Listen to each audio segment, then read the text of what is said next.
Pleasure. Aidan, the Sam Dastyari thing was nothing to do with donations. It's a great argument and discussion to have about donations. Sam Dastyari was taking personal money, his own personal expenses. Donations to a political party go so that the political party can then spend it on leaflets or whatever they want to do, not to pay their own personal bills. So don't be fooled into thinking that the Sam Dastyari thing has anything to do with donations. He went because what he did was wrong, clearly wrong, and he knew it was wrong. The issue of donations is a whole separate thing. Now, Larissa's right. There's a very powerful argument that says, why don't you just have individuals? I know Malcolm Turnbull's pushing this argument. Tony Abbott is. Let's just have individuals on the electoral roll making donations to the political parties rather than businesses and rather than unions. Yeah. That's the key thing, because the unions exert far more influence over your government policy when Labor are in power than any number of businesses do over Conservative parties when they're in power. So, yeah, by all means, scrap the unions out of donating to Labor and then look at the rest of donations. OK, Doug Cameron, I'll bring you in now. Well, this is a load of rubbish we just heard. A load of rubbish.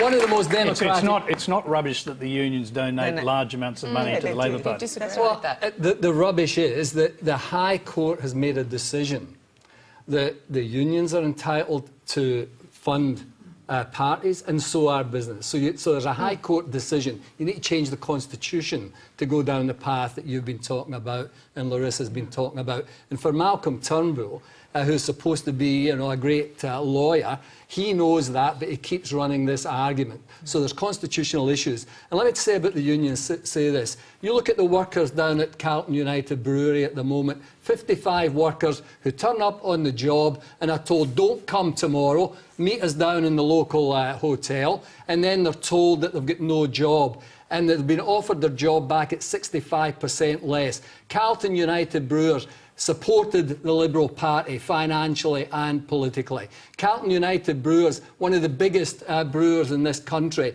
treating their workers like rubbish. And then you say that workers shouldn't be able to access some political leverage to make sure there's decent rights for working people in this country. Well, I say they should have decent rights. And the biggest problem here is that foreign donations are coming in. Foreign donations should be banned, but you need a constitutional change to do anything else. And I will argue strongly that the Labour movement, the Labour movement is entitled to get in there and argue politically for decent rights for workers in this country. Doug, let's go to the Sam Dastyari part of that question. He's accused of taking cash for comment. Yeah. What's your comment? Well, I indicated on the day I heard about this that Sam had made a big mistake, and I think Sam has conceded that. I think what he did was... Which was the worst thing that he did, though? Was it taking the money, or was it making the comments supporting China's position in the South China Sea after taking money? I just think, well, he denies that, that he actually made those comments. That's not for me to be determining that. But I have to say, in relation to Sam Dastyari, I've worked with Sam Dastyari. I haven't been close to Sam, but Sam Dastyari's been out there, making sure that the banks are held to account, making sure the finance sector is held to account.